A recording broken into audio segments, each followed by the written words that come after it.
Assalamualaikum warahmatullahi wabarakatuh. Perkenalkan, nama saya Ahmad Dhani Syukri. Saya dari Universitas Diponegoro, program studi teknologi rekayasa otomasi.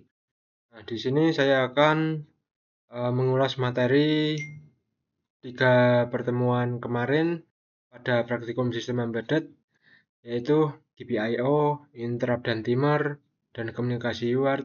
Dan saya akan menambahkan beberapa materi lagi, yaitu ADC, DAC, PWM, I2C, SPI, RTOS. Lalu di sini saya akan menjelaskan tentang microcontroller yang saya gunakan pada praktikum kemarin, yaitu STM32 dan ISP32.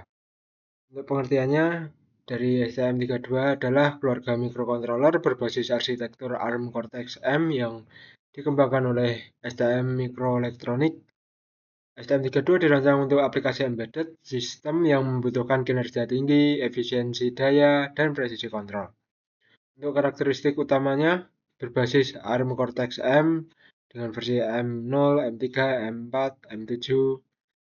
Performanya tinggi dan stabil. Lalu untuk konsumsi daya rendah. Banyak peripheral internal seperti GPIO, timer, ADC, UART, SPI, I2C, dan lain-lain. Cocok untuk sistem real time. Jadi untuk keunggulan dari STM32 itu presisi tinggi, cocok untuk kontrol industri, banyak fitur hardware, timer, PWM, ADC yang sangat presisi, lalu stabil untuk sistem kompleks, dokumentasi lengkap. Untuk kekurangannya, lebih sulit dipelajari untuk pemula. Konfigurasi cukup kompleks, tidak memiliki koneksi Wi-Fi atau Bluetooth. Lalu contoh penggunaan itu untuk sistem kontrol industri, robotika, sistem kendali motor, dan alat ukur monitoring. Lalu yang kedua yaitu ISP32. ISP32 adalah microcontroller yang dikembangkan oleh Espressif System yang memiliki fitur utama berupa Wi-Fi dan Bluetooth terintegrasi. ISP32 sangat populer untuk pengembangan Internet of Things atau IoT karena kemudahan konektivitas dan penggunanya. Untuk karakteristik utama yaitu dual core processor, ada Wi-Fi dan Bluetooth built-in, GPIO fleksibel, mendukung ADC, BBM, UART, SPI, I2C, dan mendukung RTOS. Itu free. Lalu keunggulan dari ESP sendiri itu sudah ada Wi-Fi dan Bluetooth, sudah digunakan menggunakan Arduino IDE atau ESP-IDF. Cocok untuk IoT, harga relatif murah. Kekurangannya yaitu ADC kurang stabil dibanding STM32. Tidak sepresisi STM32 untuk kontrol real time, konsumsi daya lebih besar. Contoh penggunaan itu untuk IoT, smart home, monitoring online, sistem berbasis Wi-Fi, data logging, cloud, komunikasi antar device. Jadi untuk perbandingan STM32 dan ISP32 dari segi aspek fungsi utama, untuk STM32 itu lebih cocok untuk kontrol sistem, dan untuk ISP32 itu untuk komunikasi dan IoT. Lalu untuk performa kontrol, STM32 sangat tinggi, untuk ISP32 cukup. Lalu Wi-Fi atau Bluetooth untuk STM32 tidak ada, dan ISP ada. Untuk kemudahan penggunaan, STM32 lebih kompleks, ISP32 lebih mudah. Untuk presisi ADC dan timer, STM32 cukup tinggi, ISP lebih rendah. Untuk RTOS, STM32 perlu tambahan, untuk ISP32 built-in, jadi udah ada. Lalu masuk ke materi pertama yaitu GPIO. Nah, pengertian dari GPIO sendiri atau General Purpose Input Output adalah pin pada microcontroller yang dapat dikonfigurasi sebagai input atau menerima sinyal, atau output mengirim sinyal. GPIO merupakan antarmuka paling dasar dalam sistem embedded karena memungkinkan microcontroller berinteraksi langsung dengan perangkat eksternal, seperti LED, push button, sensor, sensor digital, relay. Secara sederhana, GPIO bekerja dengan logika digital. HIG atau HIG itu tegangan 3,3 volt atau 5 volt, low itu 0 volt. Lalu fungsi GPIO memiliki dua fungsi. Fungsi utama sebagai input, yaitu digunakan untuk membaca kondisi dari luar, misalnya tombol ditekan atau tidak, sensor aktif atau tidak, seperti itu. Kalau sebagai output digunakan untuk mengontrol perangkat, misalnya menyalakan LED, mengaktifkan relay. Lalu untuk prinsip kerja GPIO. GPIO membaca atau memberikan tegangan pada pin. Jika tegangan mendekati VCC, terbaca high. Jika mendekati GND, ground, terbaca low. Untuk output, high dan low. High memberi tegangan, low tidak memberi tegangan. Lalu untuk mode operasi dari GPIO, itu input mode. Digunakan untuk membaca sinyal, rentan terhadap noise jika tidak stabil. Lalu untuk output mode, digunakan untuk mengontrol perangkat. Tipenya itu push-pull dan open drain. Untuk push-pull itu bisa high dan low aktif. Untuk open drain itu hanya low, button resistor eksternal. Butuh resistor eksternal. Lalu untuk pengertian, pull up dan pull down adalah resistor internal atau eksternal yang digunakan untuk menentukan kondisi default pin input. Untuk pull up itu default high, saat tombol ditekan baru low. Sedangkan untuk pull down itu kebalikannya, defaultnya low, saat tombol ditekan high. Tujuan penggunaan itu mencegah kondisi floating atau tidak stabil, menjaga pembacaan input tetap konsisten. Lalu untuk implementasi, digital read untuk membaca input, digital read untuk mengontrol output, debouncing pada button untuk kestabilan. Contoh aplikasi itu LED blinking dan switch. Nah, untuk implementasi, saya akan coba mengulas materi pertama kemarin. Seperti ini contohnya. Nah, ini adalah GPIO input pull up. Ini LED kondisi pertama yaitu menyala high, jika ditekan maka low. Nah, seperti ini. Itu adalah GPIO input pull up.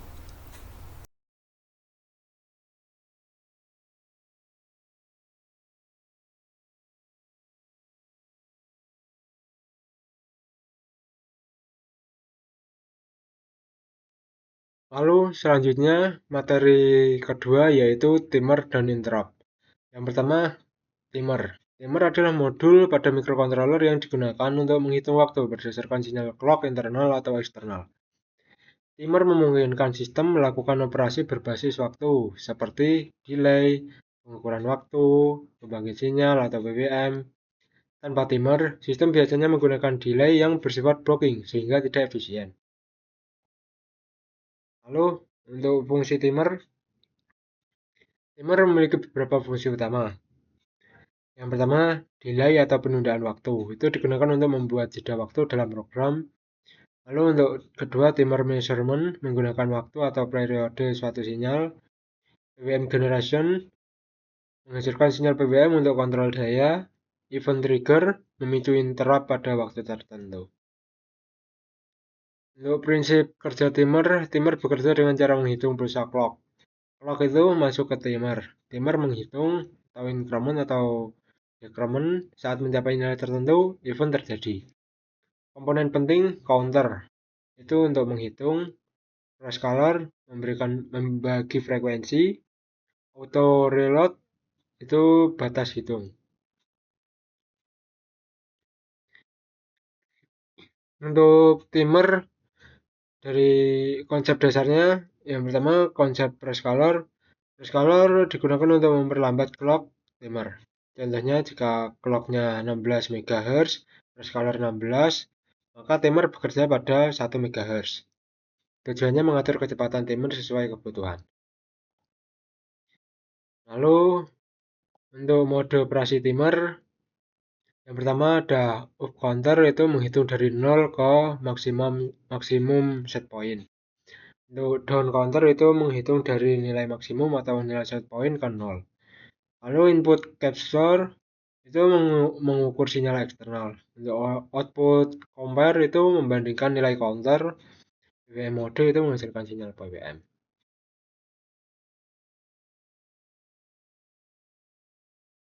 Lalu untuk aplikasi dari timer sendiri itu untuk delay non blocking, menggunakan interrupt, menghasilkan PWM untuk kontrol motor, mengukur frekuensi dan periode sinyal. Digunakan dalam sistem kontrol waktu nyata. Lalu yang kedua itu interrupt. Interrupt sendiri yaitu adalah mekanisme yang memungkinkan microcontroller menghentikan sementara program utama untuk menangani suatu kejadian penting. Interrupt membuat sistem lebih cepat merespon, lebih efisien. Untuk jenis-jenis interrupt itu ada dua, eksternal dan internal. Untuk eksternal interrupt itu dipicu oleh perangkat luar, contohnya push button. Untuk internal interrupt itu dipicu oleh modul internal seperti timer overflow. Lalu cara kerja dari interrupt itu event terjadi. Misalnya tombol ditekan, interrupt dikirim ke CPU. CPU menghentikan program utama, menjalankan ISR atau interrupt service routine. Kembali ke program utama. ISR atau interrupt service routine adalah fungsi khusus yang dijalankan saat interrupt terjadi. Karakteristiknya harus cepat, tidak boleh terlalu lama, tidak boleh blocking. Untuk perbandingannya, interrupt vs polling dari segi aspek cara kerja, polling cek status untuk interrupt dipanggil saat event. Untuk efisiensi polling rendah, interrupt tinggi. Lalu untuk respon, polling lambat, interrupt cepat. Lalu untuk contoh praktikum pada materi timer dan interrupt pertemuan kedua itu LED blinking. Sistem timer digunakan untuk menyalakan atau mematikan LED setiap 1 detik. Nanti teman-teman akan saya berikan contohnya pada pertemuan kemarin dan teman-teman juga dapat melihat video sebelumnya itu sudah saya simulasikan. Mode ini cara kerjanya itu timer menghitung waktu. Timer yang saat overflow dapat saya simulasikan ini mode aktif. Jika tombol lalu push untuk button contoh praktikum ditekan, ini interrupt akan push button ada respon. itu sistem push button Ini sebagai akan trigger masuk ke interrupt. mode idle dengan Kerja timer tombol ditekan, interrupt aktif, ISR dijalankan, LED sebanyak berubah 15 kondisi. detik. Nanti setelah mode Jadi idle, teman-teman dapat saya tampilkan nanti. LED dapat merespon kembali. Nah, kalau mode idle terkunci. Contohnya.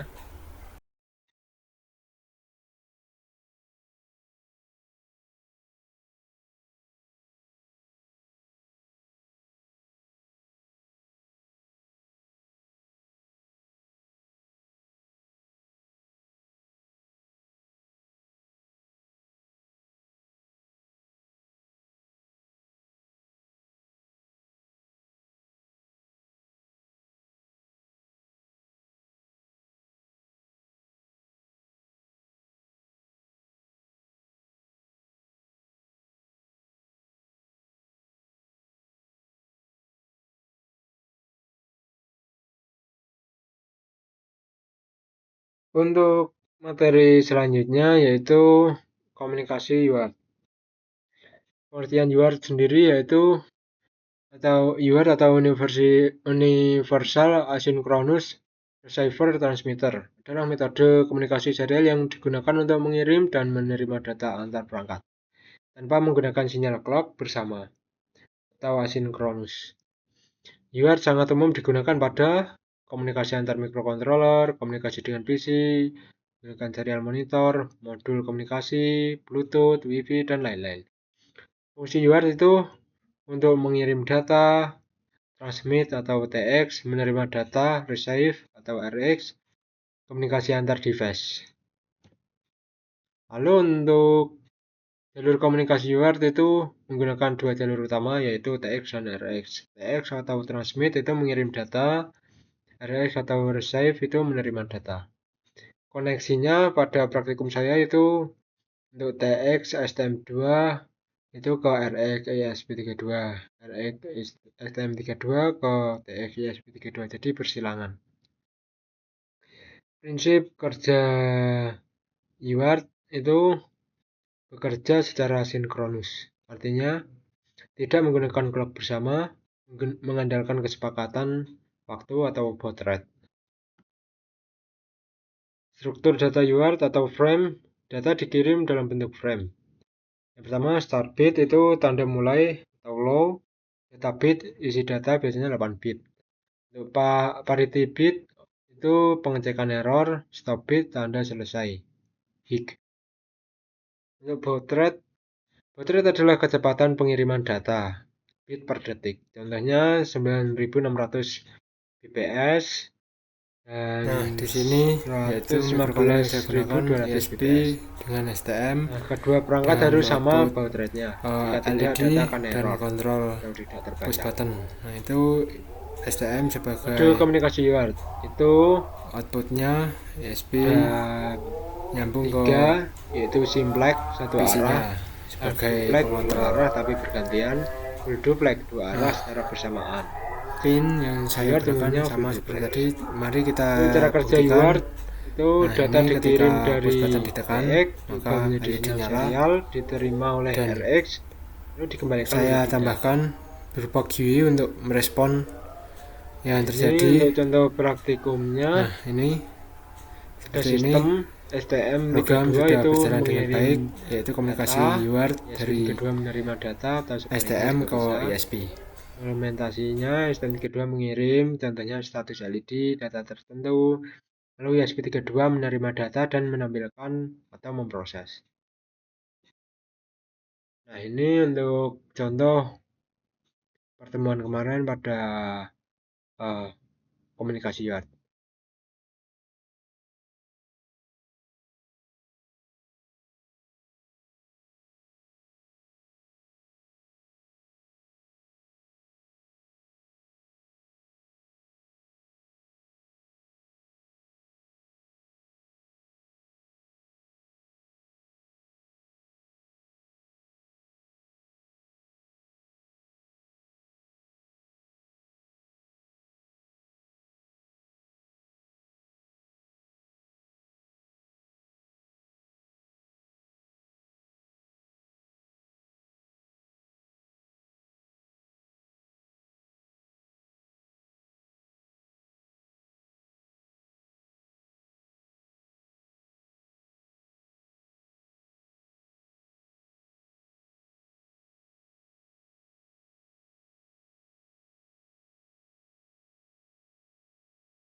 Lalu kesimpulan dari ketiga materi yang telah saya sampaikan, yang telah saya pelajari, yaitu dari hasil pembelajaran teori dan praktikum yang telah dilakukan dapat disimpulkan bahwa penggunaan GPIO, timer interrupt, dan serial serta UART merupakan komponen penting dalam sistem embedded karena masing-masing memiliki peran yang saling melengkapi.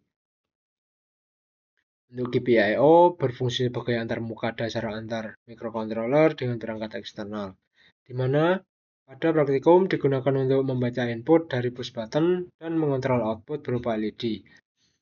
Penggunaan konfigurasi pull up dan pull down terbukti sangat penting untuk menjaga kestabilan sinyal dan mencegah kondisi floating yang dapat menyebabkan kesalahan pembacaan. Timer dan interrupt berperan dalam meningkatkan efisiensi dan respons sistem.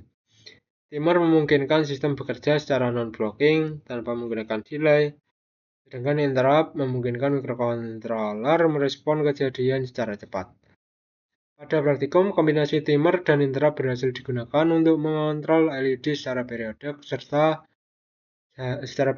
serta merespon input tombol secara langsung, sehingga sistem menjadi lebih optimal dan mendekati konsep real time. Lalu untuk UART itu digunakan sebagai media komunikasi antar perangkat, khususnya antara STM32 dan ISP32. Pada praktikum, melalui UART, data dapat dikirim dan diterima dengan baik dalam konfigurasi seperti baud rate dan koneksi pin sesuai. Hal ini menunjukkan bahwa UART sangat efektif untuk pertukaran data antar microcontroller atau suatu sistem.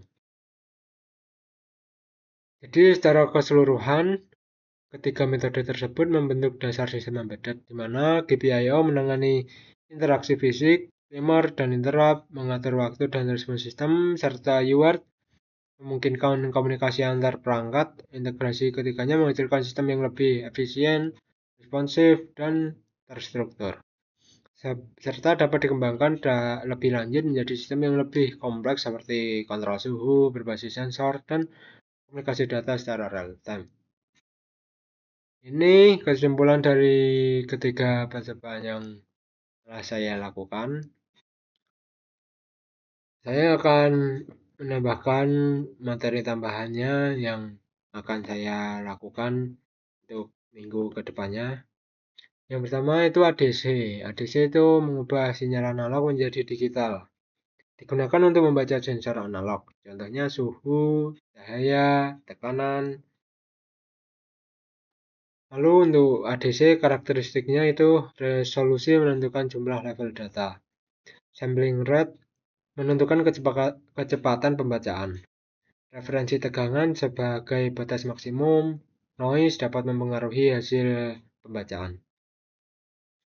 Lalu untuk perhitungannya, nilai digital dikonversi ke tegangan. Rumusnya V sama dengan nilai ADC bagi resolusi kali tegangan referensi.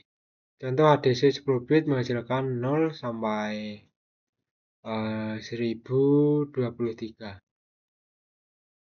Digunakan untuk analisis sensor. Nah, teman-teman dapat dimengerti untuk fungsi ADC. Kalau kurang jelas, teman-teman dapat membrowsing lebih dalam dari fungsinya. Nah, ini selanjutnya adalah DAC. Pengertian dan fungsinya itu DAC mengubah sinyal digital menjadi analog. Kalau yang tadi analog ke digital, sekarang digital ke analog. Digunakan untuk menghasilkan tegangan variabel, contohnya audio dan kontrol sinyal analog. Selanjutnya adalah BWM. BWM menggunakan sinyal digital untuk simulasi analog. Lalu duty cycle menentukan besar daya. Frekuensi BWM mempengaruhi kestabilan output. Lebih umum digunakan dibanding DAC. Untuk pengaplikasiannya, BWM itu untuk kontrol kecepatan, lebih sering untuk kontrol kecepatan motor DC, pengaturan kecerahan LED, kontrol heater on atau off berbasis duty cycle, digunakan pada sistem kontrol embedded. Lalu untuk I2C adalah komunikasi serial dua kabel menggunakan SDA dan SDL. SDA itu data, SDL itu clock-nya. Mendukung banyak device dalam satu bus. Lalu untuk start condition untuk memulai untuk protokolnya I2C protokolnya menggunakan start condition untuk memulai komunikasi, addressing untuk memilih device, acknowledge sebagai konfirmasi, stop condition untuk mengakhiri komunikasi. Untuk kelebihan dan aplikasi I2C yang pertama itu hemat pin, hanya dua kabel yaitu SDA dan SCL. Mudah digunakan untuk banyak device, digunakan pada sensor dan EEPROM. Kecepatan relatif lebih lambat dari SPI. Nah, selanjutnya ini SPI.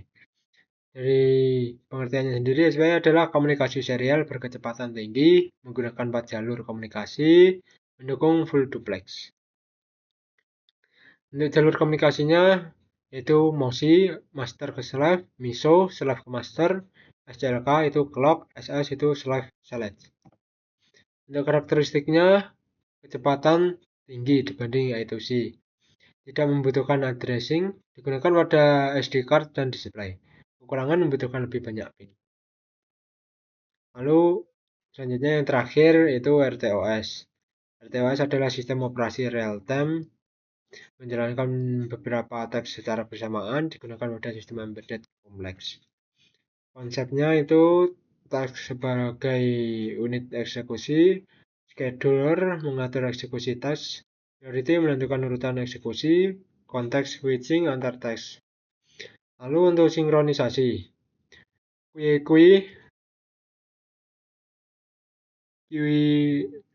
ini untuk komunikasi data, semaphore untuk sinkronisasi, mutex untuk proteksi resource, delay dan timing berbasis stick. Nah, itu untuk materi tambahan yang saya sampaikan. Teman-teman dapat mempelajari lebih lanjut jika kurang jelas. Mungkin itu review materi yang mungkin saya dapat sampaikan. Jika teman-teman masih kurang jelas, teman-teman juga dapat bertanya di kolom komentar. Nanti kalau saya bisa, mungkin saya akan merespon pertanyaan teman-teman. Mungkin sekian dari saya, selebihnya mohon maaf. Wassalamualaikum warahmatullahi wabarakatuh.